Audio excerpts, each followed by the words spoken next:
Hi everyone, it's Gina K from Gina K Designs, and I'm so excited because today I get to share two brand new Stampnfoil collections by Gina K Designs and ThermOWeb. Stampnfoil is a fun way to add sparkle and shine to all of your projects this holiday season. I also have a brand new ThermOWeb Adhesive Dot Runner and Adhesive Dot Runner refills to share with you. I'm going to start with the Adhesive Dot Runner. Now, everybody knows that I love ThermOWeb's Sticky Dot Runner, so I asked them if they could make a full-size one for me that would also be able to use refills. And they created this. This cute little dot runner is filled with 30 feet of adhesive sticky dots, and it's very, very comfortable to hold in your hand. It's got this little grippy part on the top that makes it easy to use, and the cap just pops off and pops back on. It's got a little button on the bottom, and if you push that button, the cartridge opens, and you can easily remove the cartridge once it's empty. And then you can refill it with the ThermOWeb Adhesive Dot Runner refills. Now there's two in this pack, and there's 30 feet on each roll, and they're acid-free, so they're certainly safe for your scrapbooks. You just pop it back into the container and close the container up, and it's ready to tape again. Now there are two brand new collections of Stampnfoil, and the first one is called Holly Jolly. This is filled with all kinds of Christmas ornaments, poinsettias, greenery, and Christmas lights with fun Christmas greetings. It has a stamp set, it has detail sheets, and it has craft dies, so you can cut out all of the images whether you stamp them or you stamp and foil them. The second collection is a collection of snowflakes called Baby It's Cold Outside. And these snowflakes are two-step snowflakes that you can stamp, stamp and foil, and cut out with the craft dies. I'm going to begin a project for you today, and I'm going to use the Baby It's Cold Outside collection. I'm starting with some detail sheets, and these detail sheets are printed with a commercial-grade toner. It's kind of like a resin or a plastic, and it melts when it's hot. So I'm going to put that detail sheet inside my MISTI, and then I'm going to find the right complementary snowflake to this big one down here. Now it's easy to lay these, because they're clear stamps, it's easy to lay them on top to see which ones fit. And I'll also be providing a little chart for you on my website. So if you can see here, I am just laying this on top until everything looks like it's even, and then I'm going to pick that stamp up using the lid of the MISTI stamping tool. Now I'm going to find an ink color, and because I want to foil this one in some sparkling silver, I'm going to use a complementary color. I'm going to use some of the Gina K Designs Moonlit Fog. And you can use full-size ink pads or ink cubes on these stamps. So I'm using ink cubes today because they're very easy to use when you're using a stamping tool. And now I'm going to stamp that and put a little bit of pressure on there. And you'll be able to see how beautiful that combination of stamped imagery and the detail sheet looks together. So now I'm going to do two of the smaller snowflakes. Now these snowflakes are the same snowflake, but different parts are stamped and different parts are foiled in the two separate images. But once they're put together, they make the same kind of snowflake. But they do look a little bit different because when they're actually foiled, different parts will sparkle and shine. So now that I have my second snowflake done, I'm going to stamp my third snowflake by picking it up with the door of the MISTI after I lined it up, and once again inking it up with that Moonlit Fog ink cube, and then I'm going to stamp it again.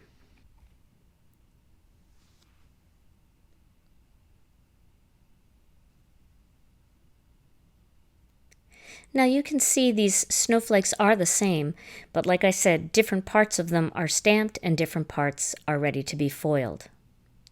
Now I'm going to cut the snowflakes out, and I like to make a little guide so that I can see exactly where the blades should go, and I cut that guide out of some black cardstock. Now I'm placing that guide over the snowflake, making sure that my edges are all even. And this is going to allow me to slip the die inside that little template that I made, and it will cut in the same spot as the opening. And you'll be able to feel it kind of click into place, and once it does, then you can take a little bit of ThermOWeb purple tape and you can tape down the die as well. ThermOWeb purple tape doesn't tear your paper, so it's okay if it gets a little bit on the image when you're taping the die down. Then I'm going to cut out this die using my Big Shot. Now that all the snowflakes are cut out, I have a little strip of striped paper. And this is one of the FoilMate's backgrounds, and this one is called Ornamental Holiday. And I've cut a small piece out and I'm going to foil it for my project. You can see here I like to keep all of my parchment paper in one of these little storage pockets. I pre-cut it and fold it so it's ready to go. And then in the back I have pieces of cardstock that act as shims when I put them inside my parchment paper. So what I'm going to do now is I'm going to take that piece of parchment paper and I'm going to open it up like it was a book. And then I'm going to slip this piece of cardstock inside. And what that's going to do is that's going to act as a shim. It's going to hold everything nice and flat. And it's going to add a little bit of extra pressure so that when I run it through the laminator, it will help it heat up better. I'm also using some of the sparkling silver fancy foils, and this is from the Gina K Designs line of Deco Foil. And if you look on the back of the foil, you'll see a grain in the foil. You'll see small lines that run in a particular direction, and in this case, this is the direction that they're going in. So whatever direction those lines on the back of the piece of foil go in, that's the direction that you should feed your piece of cardstock into the laminator. So I'm cutting down a piece of this sparkling silver foil, and then I'm going to lay it into my parchment paper. And again, because I'm going to send this through fold first, I want to make sure that the strip and the foil is going in the direction of the grain of the foil. I'm going to cut out a couple more pieces and I'm going to place them over the snowflakes. And I'm still going with the grain. When you use the Royal Sovereign laminator and you use the parchment paper, you're able to put a lot of different pieces in that parchment paper at one time. It's really nice. So I'm going to put all of the pieces in at one time and I'm going to send it through the laminator. So this way I don't have to wait and I don't have to worry about the laminator cooling down in between. If you use the Royal Sovereign laminator, you do want to let it heat up for about 20 minutes prior to working with it. Even though the green light is on, that doesn't mean that it's hot enough. Give it the full 20 minutes to heat up for great results. So now I've got my foil placed on top of those images, and I just want to make sure that all of the black toner is covered by the pieces of foil. If a little bit of white is showing, that's fine, but all of the black has to be covered. And now I'm just going to hold it to make sure all those pieces get in there without shifting. And now it's time to peel and reveal. First I'm going to peel the stripes, and you can see all of that beautiful sparkling silver on the stripes. And now I'm going to peel the snowflakes. And you can see how pretty the sparkling silver looks with that Moonlit Fog ink. So depending on the foil that you use, you can get some beautiful two-tone results with this two-step process. So now I've stamped the words Warm Wishes and Snowflake Kisses onto a piece of white cardstock, and I cut those out using the double-stitched circles, and then I cut another circle in black using the single-stitched circles, and those dies are all by ThermOWeb. Now I have my piece of striped paper, and I'm going to tape that down using some of the new Adhesive Runner. And I'm going to mount that onto a strip of black onyx cardstock. And this is going to be a little decorative edge for my card. So on my background piece, I have some texture here, and I achieved that by using an embossing folder, and it's a Cuttlebug embossing folder called Swiss Dot. So I love this one for winter cards, for any cards. You'll see me use it all the time. Still love it. And I'm going to tape that onto a piece of black onyx cardstock. And then this whole panel is going to go onto a piece of Gina K Designs heavy base weight white cardstock that I folded and made a card base from. So that's going to go right on top. And then it's going to be time for me to add that decorative strip. I'm going to use some of the new Adhesive Tape Runner to add the strip to the side, and I'm going to use that little row of dots to kind of line up that strip, and I'm going to kind of capture those dots in between the two edges of black, and that allows me to line it up easily. But if you don't have texture back there, just line it up wherever you want. Then I'm going to add the greeting using some of the adhesive. I thought about popping it up, but I'm going to pop up the snowflakes instead. So I'm going to lay that greeting down onto the cardstock. And then I'm going to add my snowflakes that have small foam squares on the back. I'm just going to find the angle that works best without covering up the words. And I'm going to add all 3 of those snowflakes to my card project. So there's the finished card. And let me show you the other card project that I made when I tried this card out. Here I used some little black enamel dots to accent the snowflakes and add a little more black into the project. The next project uses the Holly Jolly detail sheets, stamps, and some wild dandelion foil. What I've done is I've taken the little row of lights and I've cut that out of the detail sheets pack. And now I'm going to put some wild dandelion foil on top of that.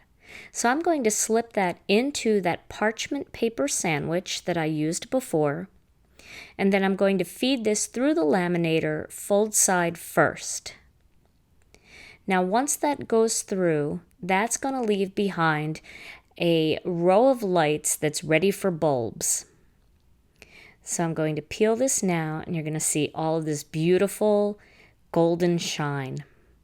I really like the wild dandelion because it substitutes for a nice yellow gold. And you can see all of that shine. So now I'm going to create a rainbow effect using some of the Gina K Designs ink. I'm going to start with some red velvet, and I'm going to stamp that right over the little light that's hanging off of that row. So that little light is still shining inside the glass bulb. And I'm going to clean that with the tidy towel. And then I'm going to go through rainbow order. So my next color will be an orange, which I'm using some sweet mango. And I'm going to stamp that in some sweet mango. Then my next color is going to be some wild dandelion. I'll use jelly bean green, blue lagoon, and then wild wisteria to complete my rainbow.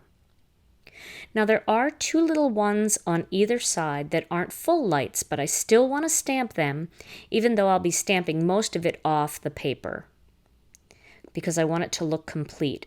So I'm going to stamp that there. And then on the other side, I'm going to use some wild wisteria because that is the one that is coming before the red in my regular part of my chain of lights. So I'm going to stamp that there, and it'll just pick up the edge. So now you can see all of those fun lights and all of that sparkly gold. Now I'm going to blot it onto a piece of scrap paper, and that's going to remove any of the ink that's pooled on top of the little light part. You can see the little dots left behind of ink right there. And so this is ready for my card. I just love how that looks. So now I've taken a piece of white cardstock and I've mounted it onto a piece of black onyx cardstock, and I'm going to add my greeting. What's really fun about the greetings in this set is they're very bouncy, so you don't have to worry too much about getting them straight because they're not really straight to begin with. They're very bouncy fonts. So I'm going to use the Holly Jolly font, or the Holly Jolly greeting, and I'm going to ink that up using some Gina K Designs Black Onyx ink. Now, whenever you use a brand new set of stamps, sometimes you have to ink the stamp a couple of times to get a good impression, and that just has to do with the residue that's left behind from the manufacturing process.